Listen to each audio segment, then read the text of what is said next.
And we're live. Woo! Hey, everybody. My name's Kevin. My name's Brad. We draw buttholes all day, every day. It's a Monday morning. It is Monday, June 10th, 2019. And we lived another day, Brad. We did. Still here. It's a Monday morning. I particularly like Mondays. People act like Mondays are this horrible thing because you have to go back to work. But if you actually like what you do for work, Monday is a fresh opportunity to reset, recalibrate, reorganize, and attack the week with a brand new game plan. And Monday morning is one of my favorite days of the week. Yeah, when you sit there and immediately hate the first day, it kind of sets you up to have like when you're just like, fuck, it's Monday. Then you already know, like, you're starting off your week just pissed off and irritated that it's a Monday. Mondays keep coming, you know. You should reevaluate your life because you're going to live a lot of Mondays. Right, and if you don't get to have a Monday, it probably means you're in a box. And no, you know, so it's like, do you want a Monday or do you want to be in a box? You know, like you want to be dead or have Monday? Which one would you rather do? You know, exactly. And some people would rather be dead, and that's their choice. Yeah. I kind of want to be dead today because I had this weekend was a nut buster, my friend, a nut buster. Not a good one, not in a good way. It was not the kind of like you really like the girl and you want to impress her, so you let her kick you in the balls a bunch of times. Yeah. Show her how manly you are. This is the kind of nutbuster where her ex-boyfriend shows up and kicks you in the balls a bunch of times. Yeah, it's always a little less sexy when it's him. We'll start with Saturday night.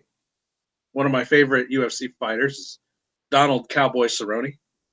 And one of the unique characteristics of Donald Cowboy Cerrone is he fights about 5 times a year. The dude is always in a fight. Yeah. And he wins in spectacular fashion. Sometimes his knockout wins look like video game combos. And he's just one of the best fighters of all time, except when it really matters. This motherfucker has lost more big fights than anybody I can fucking think of. And he got a number 1 contender fight with Tony Ferguson for the number 1 contender match against Khabib Nurma. Yeah, that dude's. I can't even pronounce. I can't pronounce this. I can if I don't think about it. I always just try to say it real fast because then it's like people are like, "Did he get that right?" You know. Exactly. Nurma Namagadov or whatever. Yeah, Khabib, who's going to be the lightweight champion for a long, long time, I guess, unless somebody figures him out, because these champions are always really, really dominant and look like they're undefeatable. And then somebody comes in, some hotshot kid comes in, has them figured out, and just wrecks them. But Khabib is a motherfucker. Khabib is legit. And I would have loved to have seen Cowboy try to kick his head off before he gets slammed around 100 times. But Khabib is a meat grinder of a human. He just beats you the fuck up. And he's really fun to like. There's another guy that's like a wrestling absolute prodigy. That's Ben Askren, but Ben Askren doesn't always look entertaining and exciting while he's doing the beating up. Khabib always wrecks motherfuckers. He just ragdolls them. Is that the kid that just recently fought Robbie Lawler? And that fight was insane. That fight was nuts because you felt like he was done for, and then he wound up wiggling out of it and finished Lawler. So any fight with Robbie Lawler is going to be a motherfucker. That fight between Robbie Lawler and Rory MacDonald in the UFC, where they go 5 rounds and Rory MacDonald's nose, he looks like Voldemort from Harry Potter, and Robbie Lawler's lip is cut in half, and it's like spurting blood, and the 5th round starts, and they're fucking face to face, completely crushed faces, and neither one of them will give an inch, and that's like a contest of fucking wills, man, that neither one of them let up from start to finish. That's one of my favorite MMA fights, dude. How you were saying a bit ago about how you'll have champions that are extremely dominant until all of a sudden someone comes in and is able to kind of, it's like they've probably studied this dude a long time and they flip them, you know?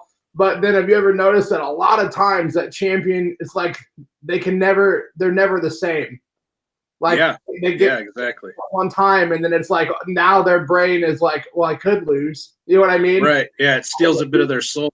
Yeah, and they can't. Most of them can never get quite back to where they were when they, it's like realizing like, oh man, someone could get. Yeah, that happened to GSP when he like sort of won against what was the kid's name? The kid who could never make weight, wrestling kid, wears a cowboy hat, shoes, country boy.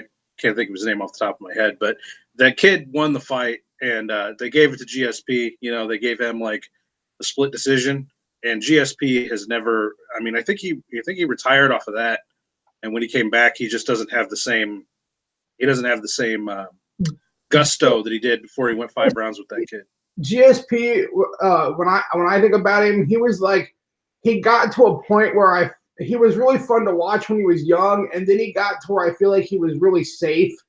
He wasn't as exciting to watch later because I feel like he wanted to maintain that belt, which is understandable, but he was more of just I don't know. He wasn't as explosive or something. He just kind of played the safety game, Played it real safe. Yeah, he stopped kind of finishing guys and just kind of dominating and controlling guys for 5 whole rounds. It's still impressive, and I'm not saying that the dude isn't a monster, but when he was young, it was like he was a lot funner to watch because he had that more like he'd finish people actually instead of just grinding on them for 5. But still, I mean, in the UFC at the top levels of that, being able to go in there and grind anybody you fight for 5 full rounds and dominate 5 full rounds is still pretty fucking impressive, Absolutely. So Cowboy had the fight with Tony Ferguson for the #1 contender match against Khabib.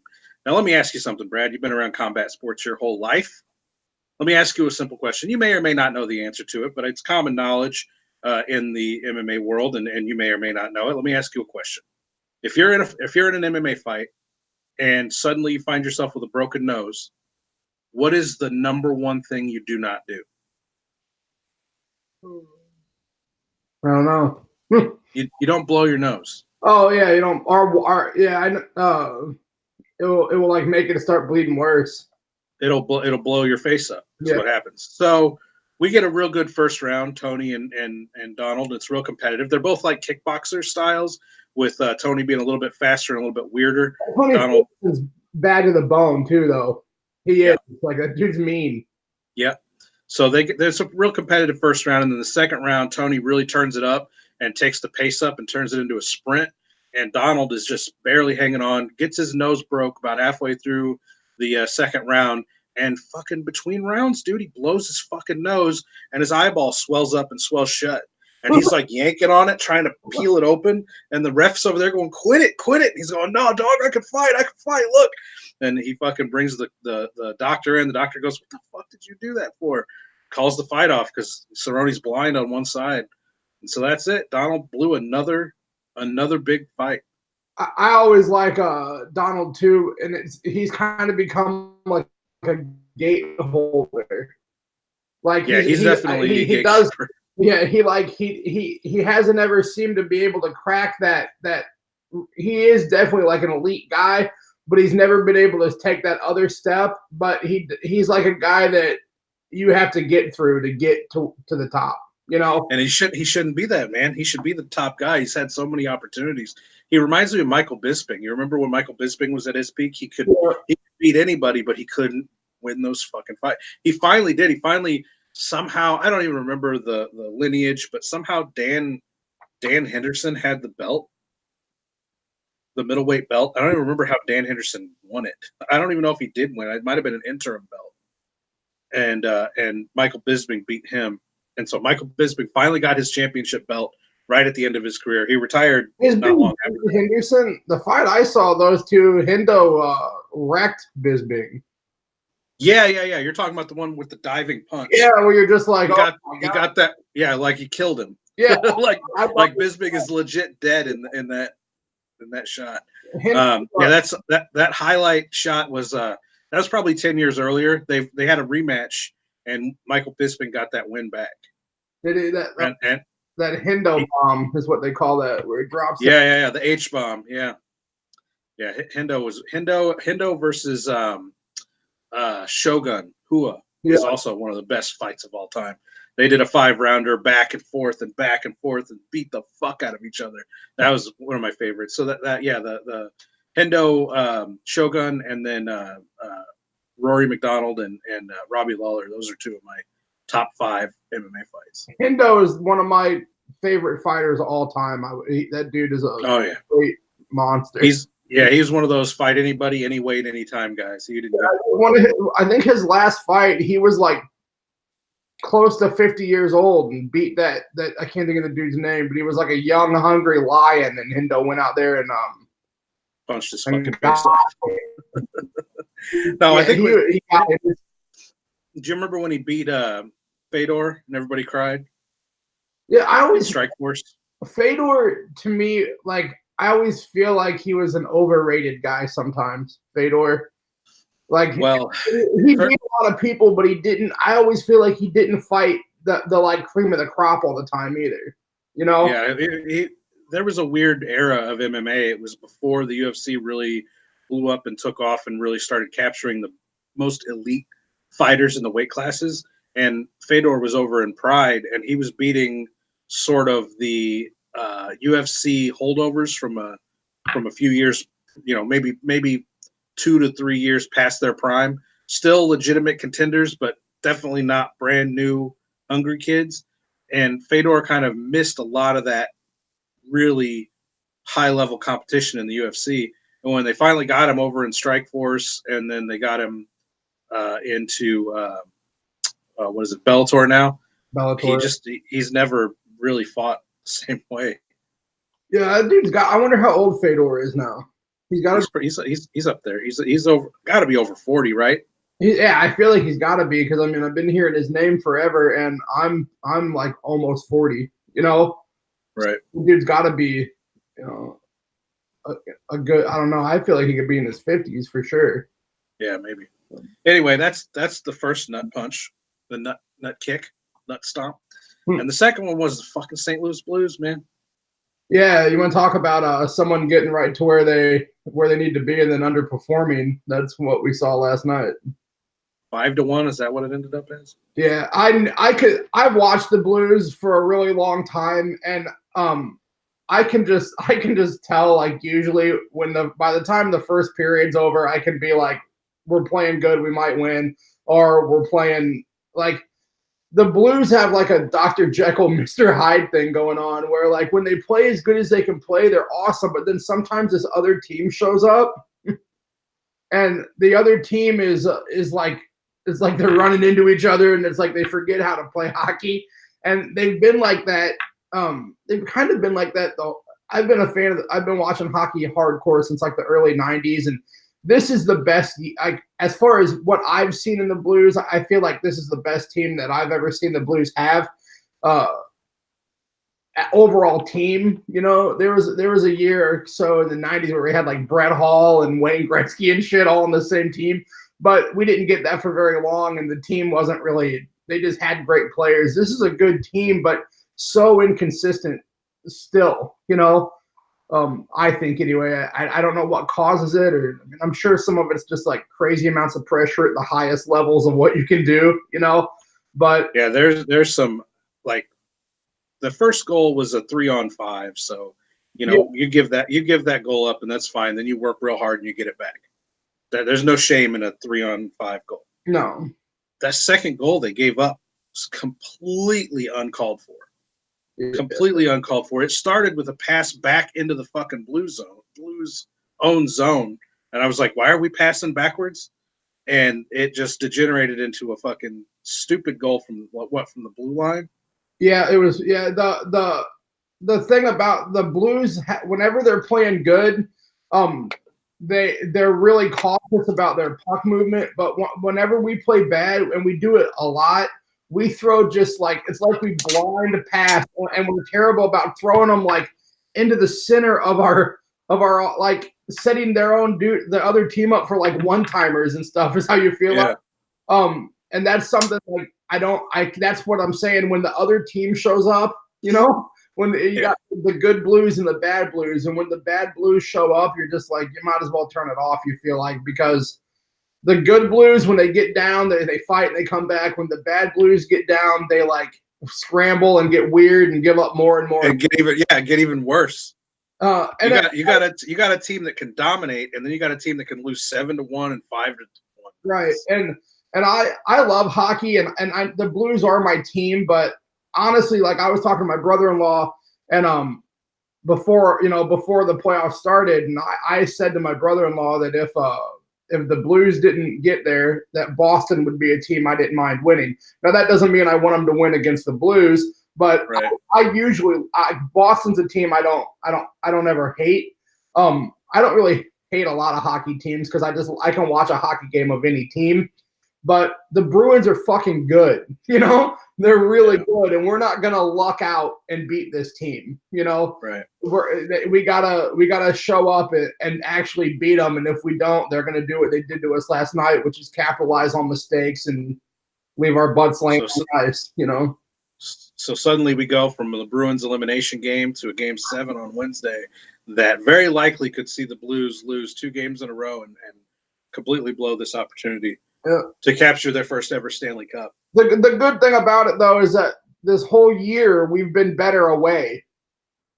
We play better not at home. We just do. So it would have been awesome to win it in St. Louis, but, if we get it in Boston, we still get it. And we might have our whole year, dude, even before the playoffs, we are great not at home. And at home, it's like we might win or we might not. But, we'll see.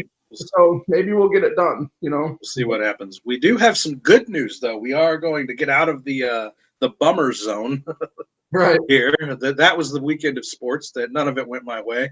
However, I did get a lot of work done on my comic, and I moved on to my inking phase, and I've been digging through that. But you have some very exciting news. I'm going to switch monitors over and start drawing, and then you have some very exciting news. Yeah, so you can tell us all about that right now. I finished my book last night. I got caught up in it. I honestly from Friday evening until last night, I finished about four full pages. God damn! I just went berserker on it. And then I'm not completely done. Like all the art is done. You know what I mean? So right. I still gotta to do a little bit of editing. And if anybody knows me, my spelling is something that is not acceptable in normal society. You could say that bad. So my book's gonna have to have a ton of editing as far as like I don't want to put this thing out and then there'd be like text issues. Right. I'm gonna really fine tooth comb that, and I'm gonna get some people that I know can spell and write like a normal person, and have make sure they go over it a bunch too. But yeah, all the art is completely done, so that's a really cool thing to feel like I got I got over that, because all the stuff now is kind of just little finishing stuff, Yeah, that's amazing, dude. That's a huge accomplishment. Yeah. How does that make you feel to have that art behind you?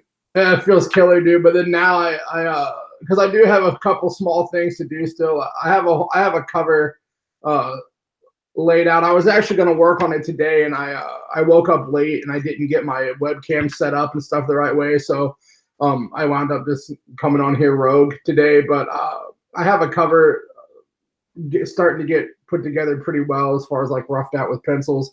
And then I have like an introduction page I'm going to do, but I could probably nail both those out in a couple days, have all of that done too.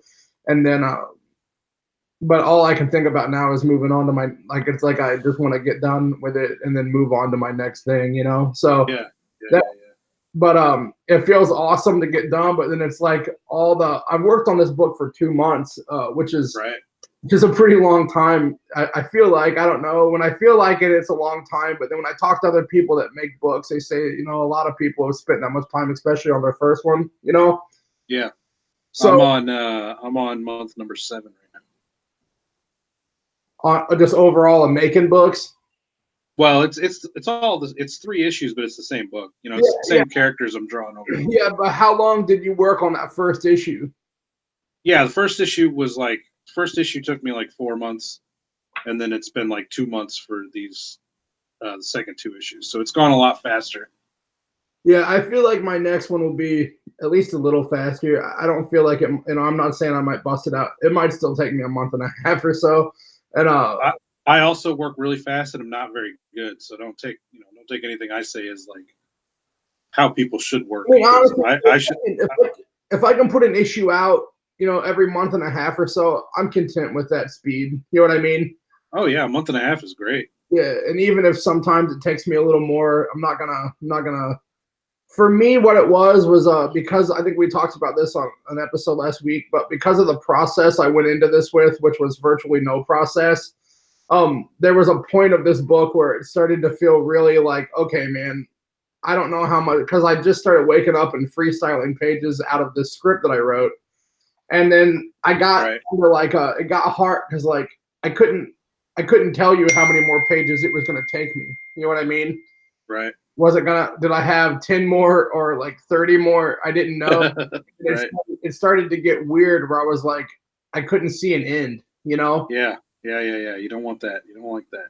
Yeah. So I think that some of it, because there was a point in this book, I know I took a full week off because I kind of hit a wall of like, I don't know how much like longer I have to draw. And I started feeling like not that I don't love drawing, but it's just like I wanted to finish a book, and then it was like I don't know where I'm at, Yeah. It's really important to be able to keep an eye on your daily goals, weekly goals, and then the whole big picture. Also, it's really when you're doing something like this. That's I was talking the other day about how I had finally drawn this picture that I had written. I had drawn this page that I had written 7 months before. It's like when you're on a schedule to be working that far ahead, you have to be able to see where your end is, or you'll get stuck in the quicksand, man. You'll get stuck in the quicksand and you'll bum out, and you won't feel like you can crawl out. And oftentimes people get burnt out and quit. Yeah, and I know that's some of what went on when I took that break for a week, was just that I felt like I just felt like I was like, I didn't know how much more I had to do. I didn't really know where I was at. I could look at all these pages I made, but then all I do is look at my script and find myself being like, do I think there's like 10 pages left or 20 pages left? Right. And then all my people that are like I'm friends with, they all know I was making this book, and they're all like excited about it. And so then they're all like, how much more you got left? And then they know I'm working on it all the time. And then I'm just like, I don't know, I don't know. Right. I don't know how much I have left, And so I got I hit the wall on it a little bit. But I just took a week off and then came back and just started nailing it. And then I got to a point where I once I got to where like I'm at I knew I was in the last like sequence of my story, like where the last stuff takes place. Then I was like, man, now I know I'm really close. And then it kind of got easy. And then that's also when I sat down and just penciled out those last, I think it was like 6 pages or something. Right. And then once I did that, it got really, really easy because I just knew got these 6 pages and the book's done, It's really important to be able to look at that because, I'm a guy that has written novels before and done feature films. And when you're doing a feature film, the quickest I've ever done a feature film is 3 months. But most of my movies took 6-7 months to do. And when you're on a long-term project, man, you have to be able to see your ending. And I know a lot of people that, I've met and spoken to and become friends with a lot of artists and authors and musicians and comic book artists over time. And I see so many people fail. And the failure comes from that moment when they decide that they need to take a break. And I thought it was happening to you, but I didn't want to say anything. I didn't want to say anything because I didn't want to discourage you. And I certainly don't want to be that guy that's like lecturing you about how to no, motherfucker, if you want to be a real artist. And that's like the last thing anybody wants to hear, especially when they're having doubts. is for somebody to come in like a drill sergeant and start yelling at them. You better get back to work. You better get back to work. Then you start getting like resentful. Like, fuck this motherfucker. So I didn't want to be that guy, but I did see those red flags, and I was like, is this dude gonna finish this book? Yeah. Or is he gonna quit? And then you got back on the horse, and I was real happy about that. Yeah, there was a couple different times that I almost messaged you and was like, "Is it normal to feel defeated?" You know, because I don't know, man. Like, I didn't. A lot of work goes into a comic book. I didn't like. I went into it honestly, maybe a little naive, thinking that because I drew so much, but you know, like I spent pretty much every day. Before I started making a comic book, I already was sitting at a drawing table drawing every single day, you know? So I honestly think I went into it a little naive, just thinking I'll just sit down at my table like I do every day and I'll just draw a picture every single day until the comic book's done. And in reality, like that's what I did, but there is something different about like what I like about drawing pictures every day is that usually like when I would draw, you know, I'd finish a picture within you know a day to 3 days, depending on what the drawing is, you know. Right. But right. With this comic, what would happen is like even when I have a finished page, I didn't really feel. I like the satisfaction of finishing a drawing, you know. Right. And like, but with the comic, I'd finish a drawing and then only think about the unfinished product still. Right. And think about what you still have left to do, as opposed to being able to really sit back and look at that finished page. Because what we have to remember, even though we're telling a sequential story, every one of these panels and every one of these pages is a work of art. Yeah. Think about it. Think about how much work goes into just one page and how full of art that page is. And even though it only tells a fraction of your story, that should be looked at as a piece of art by itself. Like when I finish a project, I send my friends original pages of my pencil art because that's art, dude. And they're jazzed to get it. They're like, fuck, man, thanks. Because that's a piece of art, dude. I was just telling Amanda yesterday how awesome your pencil, like when it's all in that sketchbook, you know, and it's all just those hard pencils in there. I was just telling her yesterday how cool that is. That look, you know, just the look of that whole comic laid out that way in hard pencils, you know, that is cool as shit by itself, you know. Yeah, man. And so I think that what kind of happened to me was that like I just kind of, because the part that like would always drive me to keep drawing or to keep doing anything I was ever doing, even if it was like music or whatever, was that finished product. Like if you write a song and then you get it all together and you get to hear it. If you draw a picture and you finish it and you get to see it finished. And then it's like you get that little bit of a rush and then you do it again with, you know, it's like they're over and over and over. This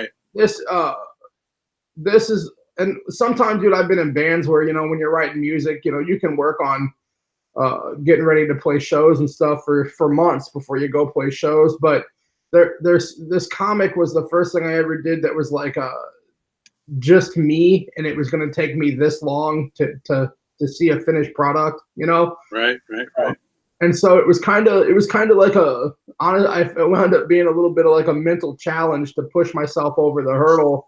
It is. That's what I mean. I've seen so many people quit, and it's, you know, and then I have to ask myself, like, why am I capable? Because it's from the beginning. I've done these like long-term, really ambitious projects. Like I made a feature film when I was 25. I didn't even know who the fuck I was at 25. You know what I mean? Right. I hadn't even figured my whole self out yet as a human being, and yet I was able to take on the responsibility of these long-term, you know, these projects with long-term goals. And then I was watching guys in their 40s fail at it and not be able to finish a project. And I was saying to myself, like, what is it about my thought process that's getting me through these projects that other people aren't getting through? And I think it really I'm not special.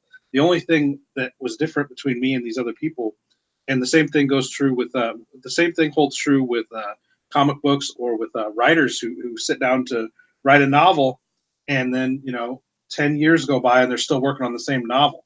I'm like, dude, I wrote a novel in 4 days and I've written 20 of them. Like that wasn't even like an unusual experience for me. And I think that the only thing that separates me from people who can't do that is the ability to focus on the daily small goals, and then also keep the big picture in mind.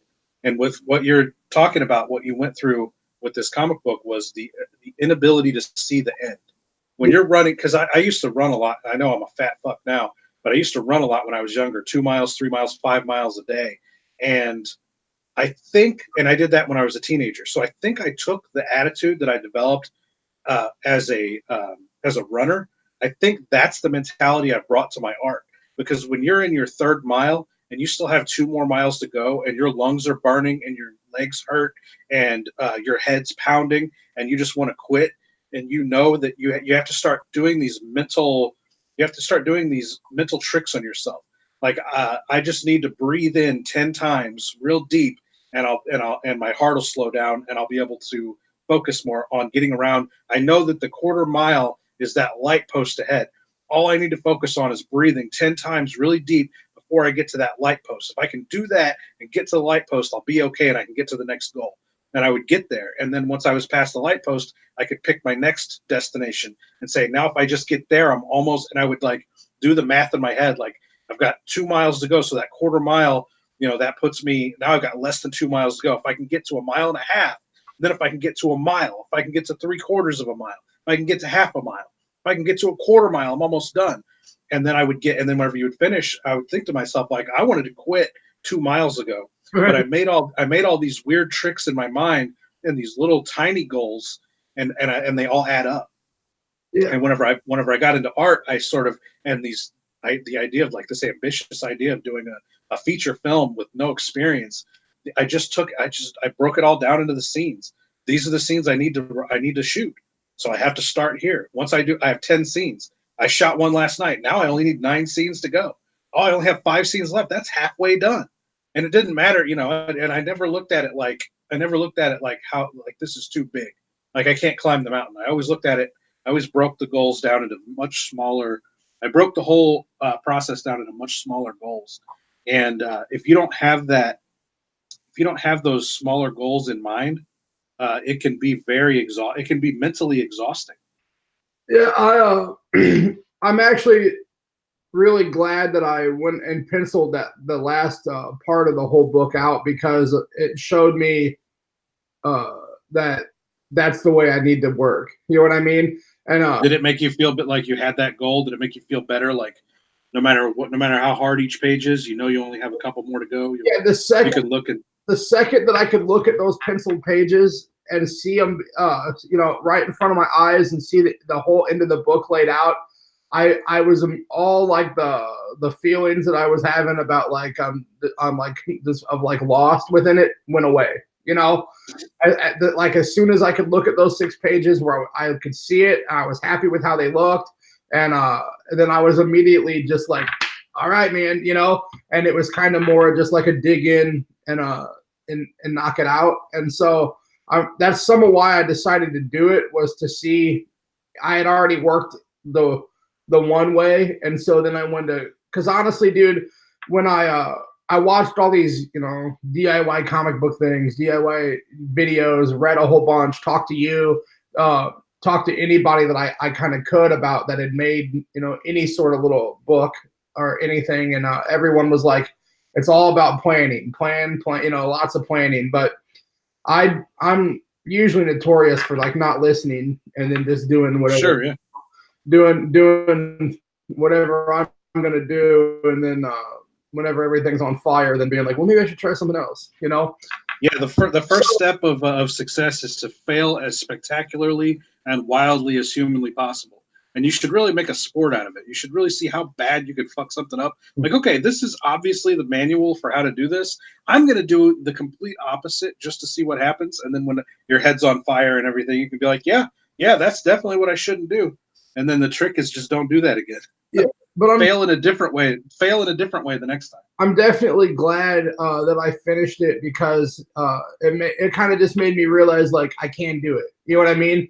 Oh my God, yeah, it's a huge feeling, because I feel like the first one is probably fairly important, to get through, because then I can do this. I just have to So I'm definitely, I still need to, I know next time I'm going to use a different system, and I'm not going to sit there and be like, all right, this is just how I do it now. Cause I really believe that I'll probably be able to still make the system I use next time better still, Oh yeah, for sure.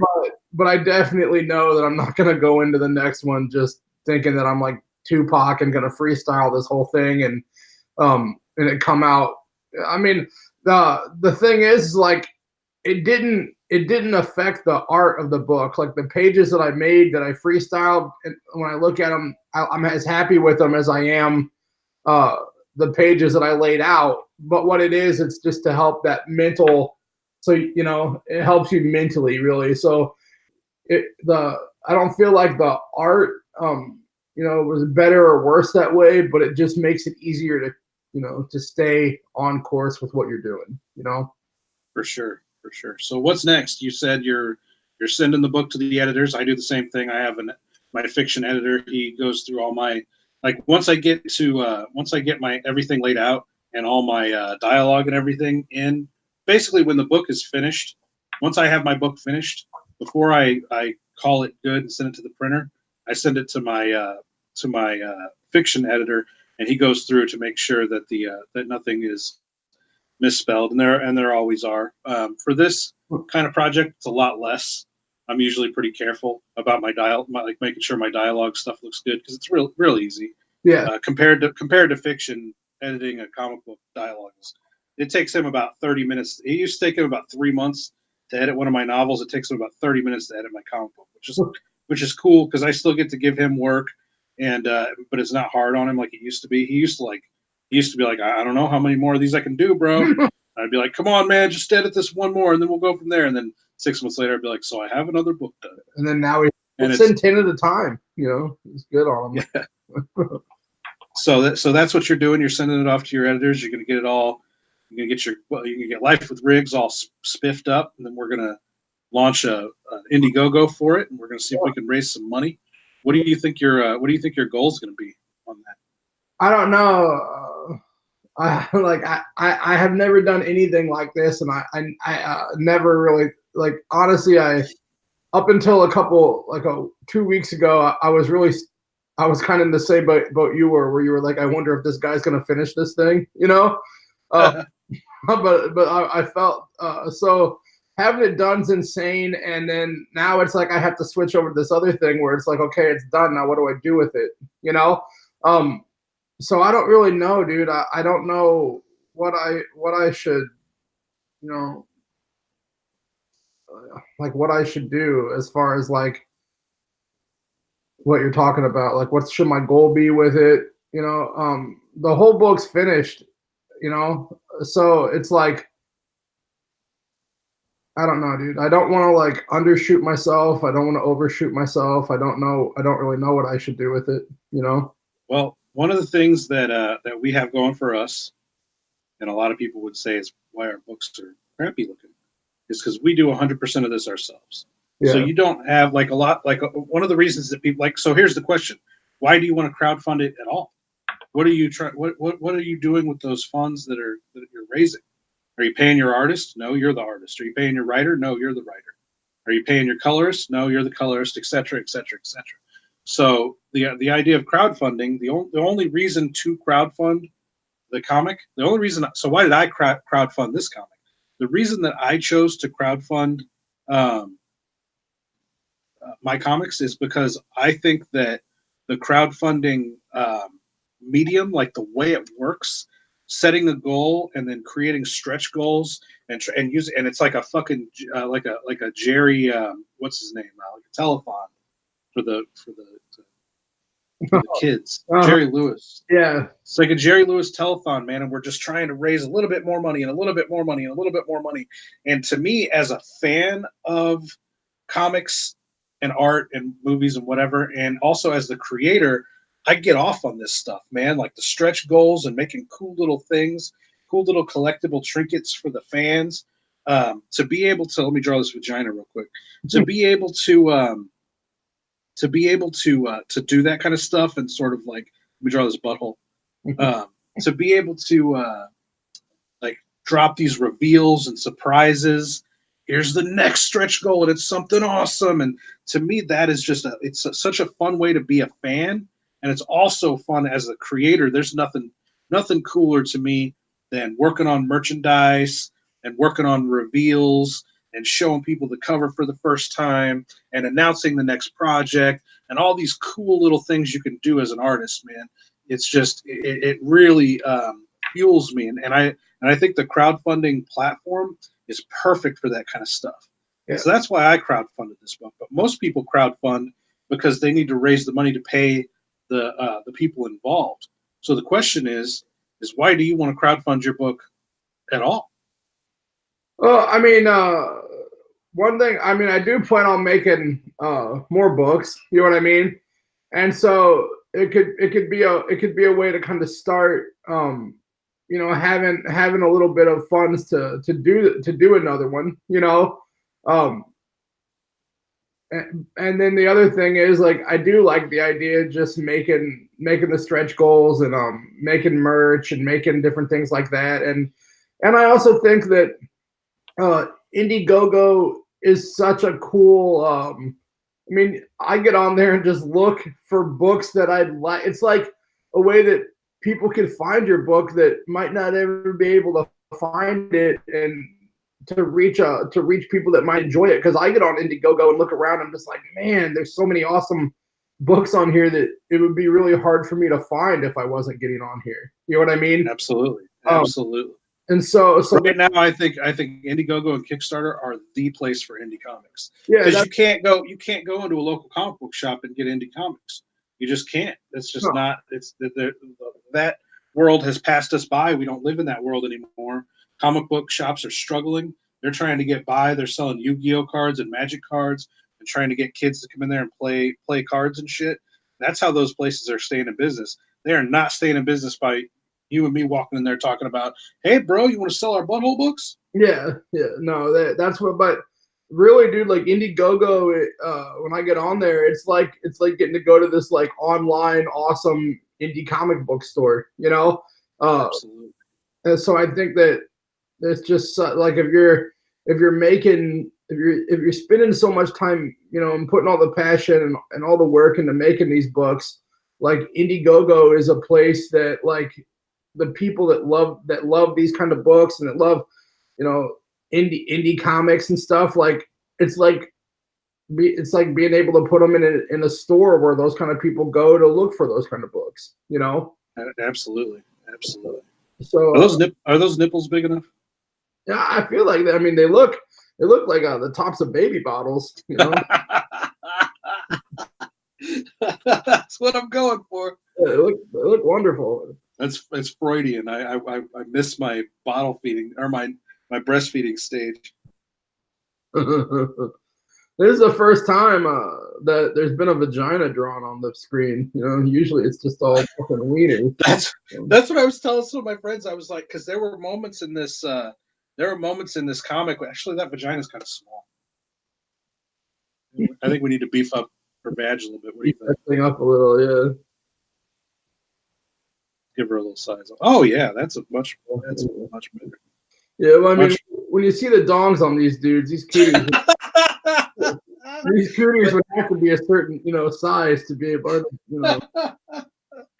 But I was telling my friends the other day, I was like, what does it say about me as a person and as an artist, as a creator, that I draw, like, I'll draw a dong, like no question. Like, I've got a dong right here. And I went to the meticulous, you know, effort to make sure there were the right number of, you know, bulgy veins on this dong and everything. And, you know, I could even come in here and add a little more texture here and here. And I could really go spend all day on this dong. But what does it say about me as a person that when I first started drawing these layouts, I was trying to find ways to, like, make her, like, have her legs crossed in a certain way that her vagina didn't show. Like, I was embarrassed and trying to cover her private lady parts. I was like, what is it about me that I'll draw a dick all day long? But I was like shying away from it. And then finally I had to snap out of it. It was like, dude, draw the vagina. Draw the vagina. It's okay. It's okay. You could do this. It's what does that say about me, Brad? I don't know.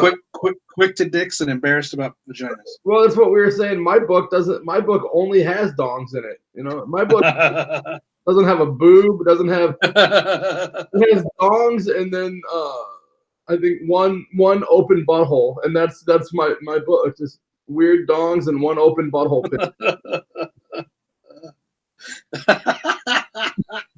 I'm 40 years old, Brad. Yeah, I'm 40 years old, and I'm laughing this hard just talking about dicks. What? Yeah, this is. That's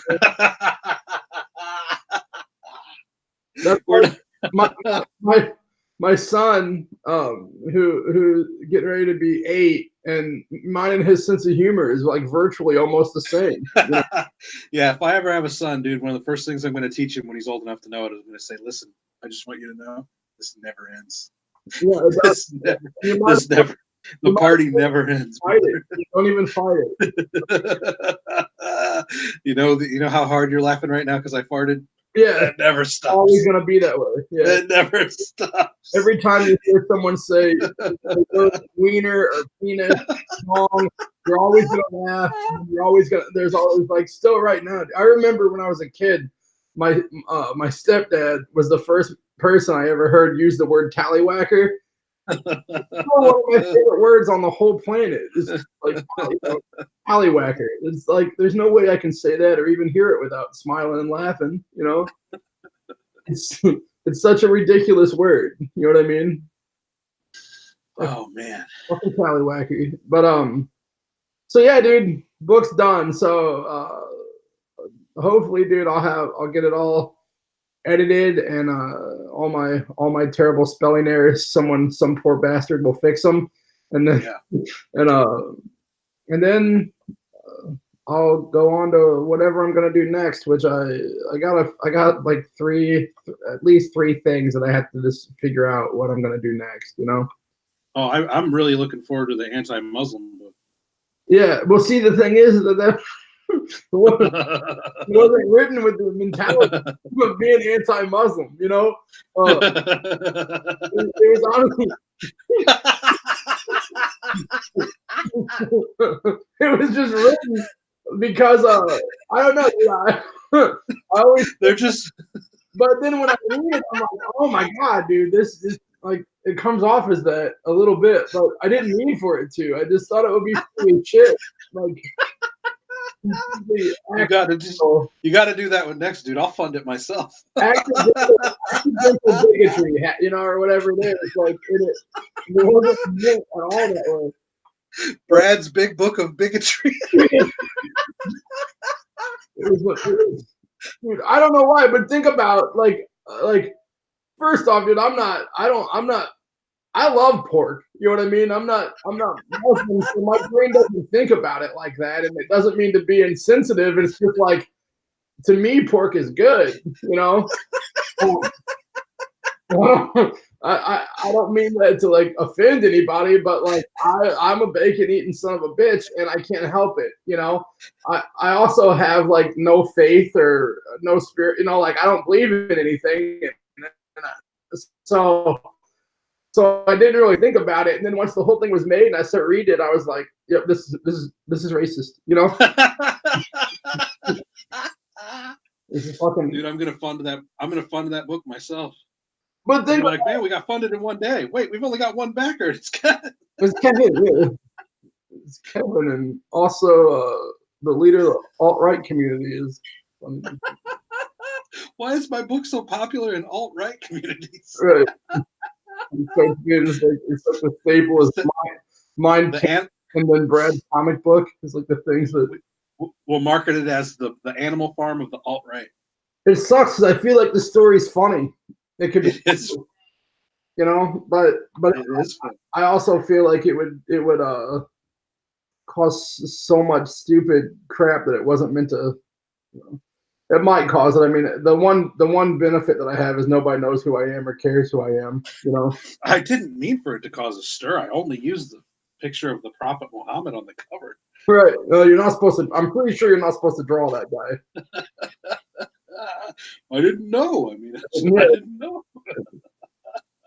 But no, yeah, I still think the story could be funny, and I think the book could be a cool book. You know. Bro, I'm in. Just I'm in. And I don't want to now. I don't want to go back and change it to where it's like it's not a pig, it's a chameleon. No, I'm out. If it's not a pig, I'm out. Yeah, yeah. I don't know. I also have I have 2 more issues of Life with Riggs written. That could both be pretty fun to do. And then I have a book that my brother wrote that I have the script of somewhere here that could be a fun one to do too, because it's like it's not really as it's not probably as anywhere near as butthole oriented as mine usually are. It's more just like a kind of like an action quest comic, I guess, Yeah. Because me and my brother a little different. When my brother's not going to sit around and write butthole, scripts and shit. So I don't know. It could be cool to do his because it's a little bit more of like a serious book, and I think it might challenge me like with artistically a little bit. Yeah, I took 10 years off from butthole comedy, and I guess it was cool. I mean, I showed myself that I'm capable of doing more serious style art and telling. I could pretty much. I learned that I can tell pretty much any story. You give me a story, and I can tell it well. Well, that's the one thing about doing my brother's book, I think, could be neat to just kind of challenge myself to see, what I can, because it's easy to sit down and draw something like we always say, like not that it might not be good, but that I'm happy with, Right. Right.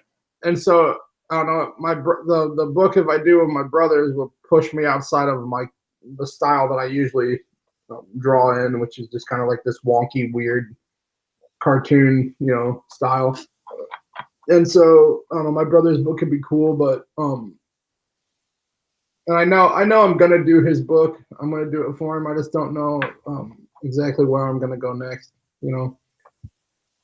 The next issue that I have written, A Life with Riggs, either one of them that I choose to do, I feel like I could knock out. Now now that I kind of have a system, and I feel like I could knock another issue out of this pretty quick, and I feel like either of those next 2 issues is could be really fun, Yeah. The one of them, the one that I have written is based around a Sasquatch that keeps being seen in their town, and they wind up going out into the woods to find him, and there's just a bunch of weird shit that happens once they find. Yeah, you've shown me some character designs for that, and that they're killer. I can't wait for that. And then the other one that I have is because like this one here, there's Junior's grandpa is in it a lot. He's like I guess he's one of the main characters in it, but he doesn't really have he doesn't add anything. He's just kind of this lost old man, doesn't offer any like help or anything. He's just kind of always confused and lost and doesn't know what's going on, and then they're trying to help him, Right. But then I have another one written where it would involve a grandma, but she is she's in a nursing home, and they ate bad pimento cheese, which turns all the old people turn into like these flesh-eating zombies. Oh, amazing. There's nothing better than geriatric humor. Yeah. And so I might wind up going with that one or the Sasquatch one. Either one I feel like could be fun to do, Oh, I'm down with all of it. Any, all this stuff sounds cool to me. The anti-Muslim book, No, I would say the 2 that I'm most excited about of those pitches. I don't know, man. They're all good. I want to see the zombie granny.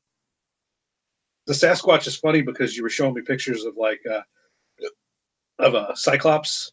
Yeah. Sasquatch, but then we were making jokes about how he could have 3 eyes, but 2 of them are blind. Yeah. He's a Triclops. Cyclops, yeah. Yeah, I have more planned out for that story by far. I honestly probably have almost a full script of that story written. And the other one, it wouldn't take me very long to finish, the grandma zombie outbreak. It's really just going to be this outbreak in this like nursing home, Right. And then they're trying to like Junior's trying to figure out what he can do to fix it, and it keeps spreading, and there winds up being like I don't know why, but every time I'm in a nursing home, I feel like there's an Elvis impersonator there. So in this book, there's like a scene where a bunch of these zombie women attack this Elvis impersonator, but he's not the Elvis impersonator of like he's like the Elvis impersonator that's like right before Elvis died.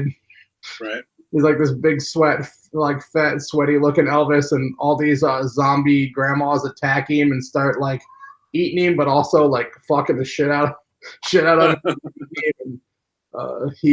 So that book could be fun too, but I don't know which one will happen next, but one of them will.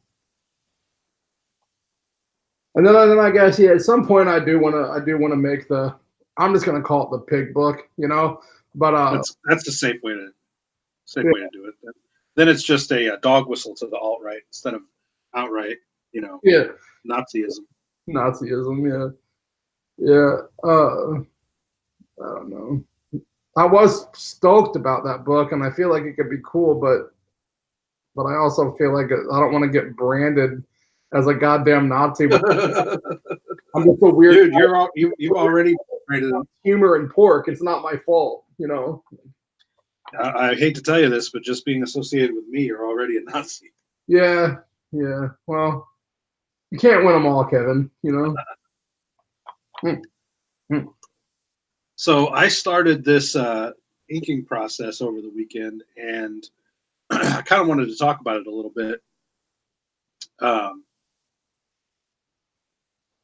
because when I get started on, like, my processes are, I start and I thumbnail every single panel on every single page, and then after I do that, I go in and I do the layout on every single panel and every single page in the big book.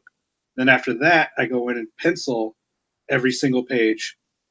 Do hard pencils, which is what you're looking at right now. These are scanned images of the hard pencils, and then after that, I scan them all and I ink them all, which is what I'm doing. But what ends up happening is I go long periods of time, weeks or even months, without doing one particular process. So after I, finish a book entirely and I go back and I start trying to do those pencils, I can't draw with a pencil anymore. And I'm like, fuck, dude, I don't know what happened. I can't draw anymore. I fucking suck.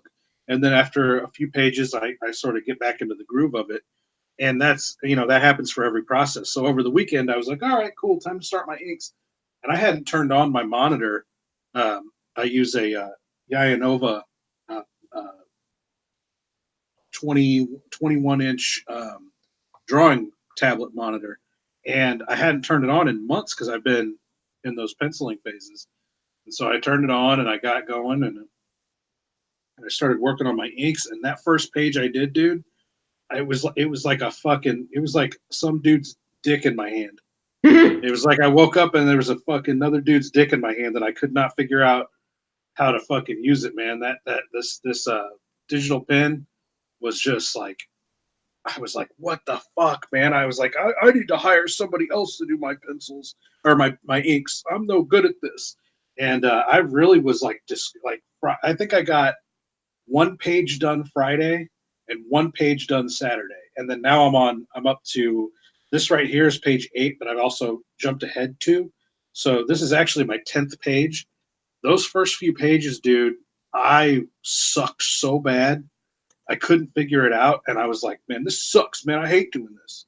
And after about 4 or 5 pages, though, it's weird how it works because I just concentrate. I just buckle down. I don't, I ignore the fact that I'm doing a crappy job, and I just try to do the best I can. I go really, really slow, and I keep correcting my mistakes until I get it right.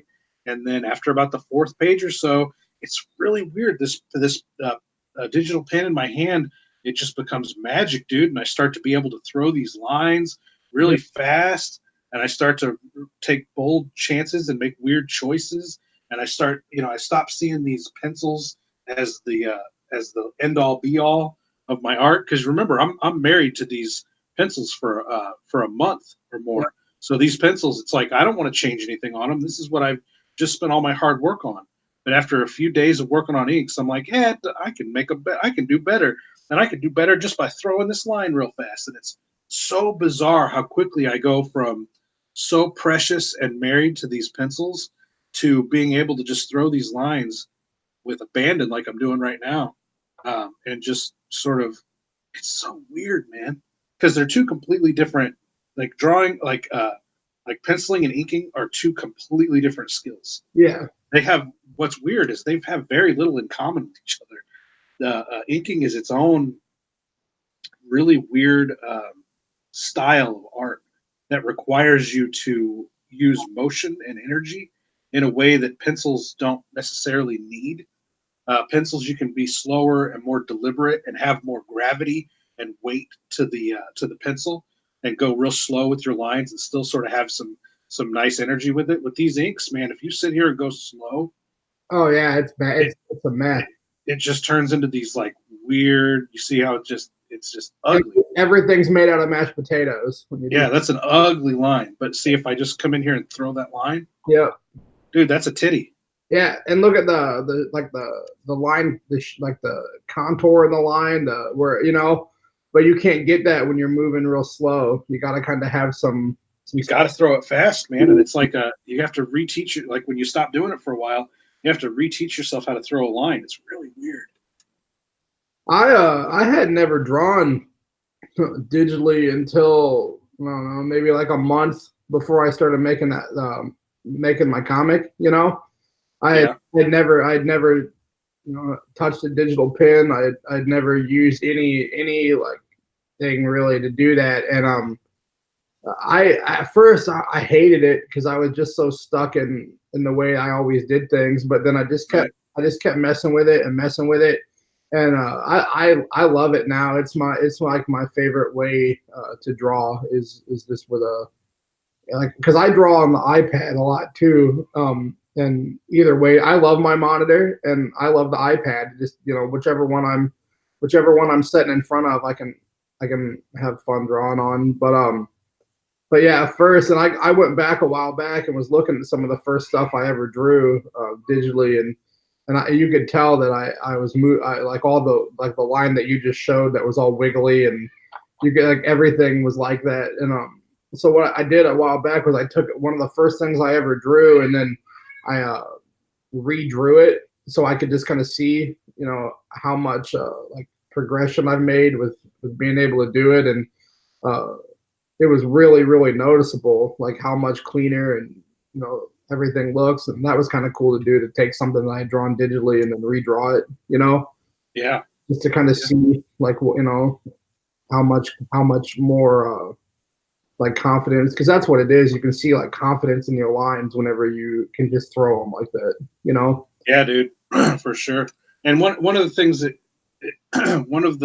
that you get used to as a digital artist is you see how many times I'm backspacing and redrawing and redrawing and redrawing. Yeah. You can redo a line 20 times in the amount of time it takes to stop and erase and redraw a pencil line. Yeah. So with pencils, it's like you're real deliberate and you try to get it right the first time. You can re-erase if you have to, and I might do it 3 times or 4 times, but I could sit here and do 20 different strokes in the time it takes to do 3 or 4 pencils, and you just have to get used to that. Yeah, you have to get used to the fact that you have to throw it as fast as you can with as much accuracy as you can, and when you fuck it up, immediately backspace it and do it again. And that's sort of the art of digital drawing, is to just is to get in this zone where you just do it over and over and over and over again. 2, 3, 4 fingers. I have to count the fingers, or I'll put 5 fingers. I'll put 5 fingers and 2 thumbs. Yeah, I'll put 2 thumbs. I'll put thumbs on the wrong way. We talked about being thumb dyslexia. Thumb dyslexic and thumbs on the wrong way. Not bad. Yeah. Yeah. Fucking thumbs, man. So you're just sitting there talking to me today. Are you going to start a new? Are you going to start one of those projects today? Or are you going to stick with rigs and wait for wait for the edits to come back before you move on to the next I'm gonna start drawing project? What happened last night was that by the time I got wrapped up in finishing that last page, and my plan was this morning to have all my shit set up in here, so that I could draw my sketchbook today and start getting. I was just gonna work on my cover and stuff like that, but by the time I finished that other page and then my last page, I looked at the clock. It was 3:30 in the morning, and I was like, "Fuck," And then because me and my woman, we share like a room in the back of the house. It's kind of like our mutual office studio space because she's a graphic designer too, so she's always doing something, also. But where that room is completely adjacent to where my son sleeps. So by 3:30 in the morning, I didn't need to come back here and start rambling through all my stuff, Sure.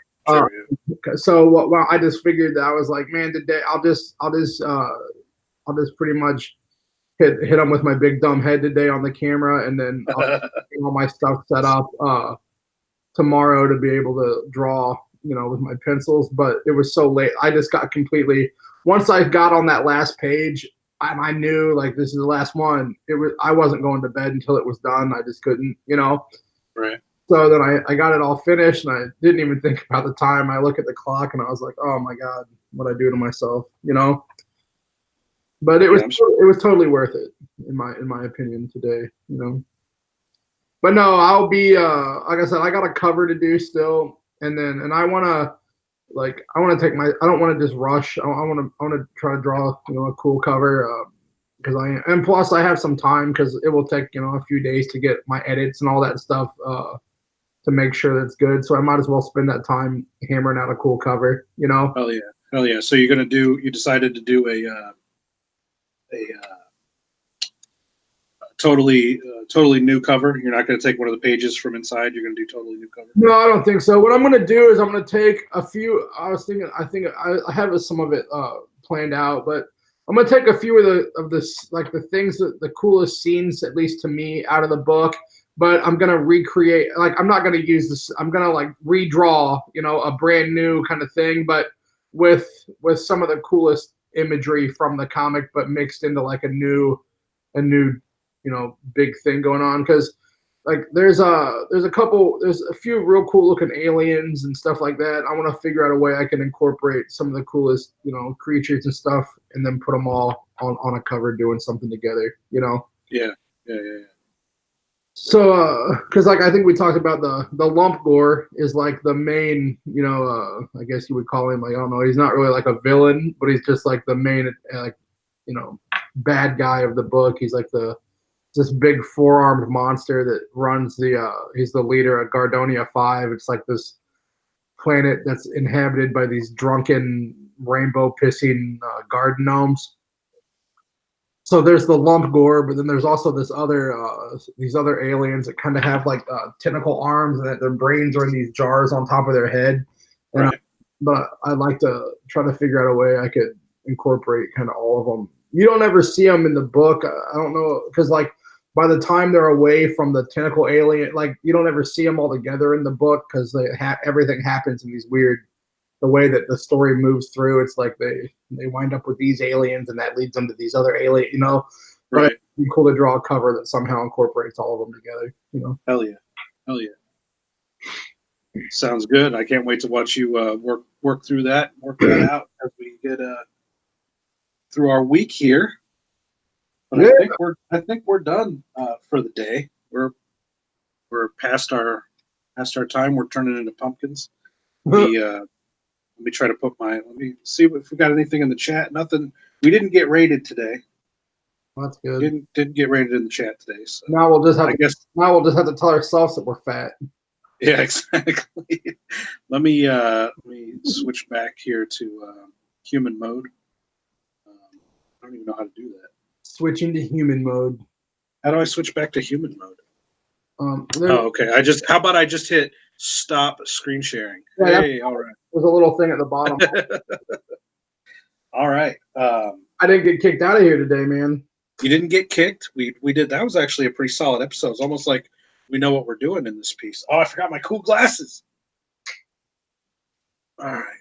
I wanted you guys to think I was working in these glasses the whole time. Like, is this dude work these shitty gas station like cop glasses?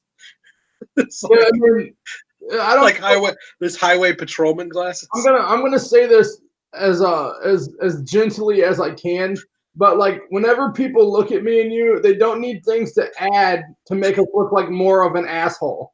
You know? That's why I bought these. I needed a new pair of sunglasses. I was like, that is like the douchiest fucking thing I could do is wear some highway patrolman fucking cop glasses. Yeah, well, the funny thing is, you think you wore those in at least once last week, and Amanda was like, "Why is he wearing glasses inside?" And I was like, "Knowing Kevin, he's doing it just to fucking piss people off." Just so that people are like, "What the fuck is he doing?" You know, like almost guaranteed that's why he's doing it. You know, you got it. All right. I guess that's gonna do it for today. Tomorrow, I'm in this inking phase for about it's looking like I can do about 4 pages a day, and that's going to be about 2.5 weeks of work to get me through my inking phase. So that's what you guys are going to see me doing pretty much every day is smashing through these. And I did 1 whole page, and I did like 1.5 pages just in this during this show. That's pretty good. Yeah, and I'll be in a weird transitional stage where I'm finishing some stuff for this book I just finished and planning some stuff for whatever I'm going to do next. So I'll probably be back to like pencils in a sketchbook for a little while, just doing some kind of like character design and some ideas. Because usually when I get ready to do something, I spend a little while just kind of sketching and getting some ideas going or whatever. Figuring it out. Yeah. So that's what I'll be doing. All right. Well, everybody, go ahead and click subscribe. You got a subscribe button underneath the video. We also have a nice, cool watermark that Brad kind of encouraged me to throw onto the videos. You can click that and subscribe. Also, here in a second, if you're watching the playback, there'll be some more of our videos pop up and a big subscribe button on the screen. So please subscribe, like the video, share it with your friends, share it with your grandma. I know your grandma likes butthole art. Yeah. I literally drew a butthole today. So, and you don't have to like us to hit that button. If you hate it, you can hit that button and share our video and be like, look at these 2 fat bastards and how much I hate them. It's whatever, you know.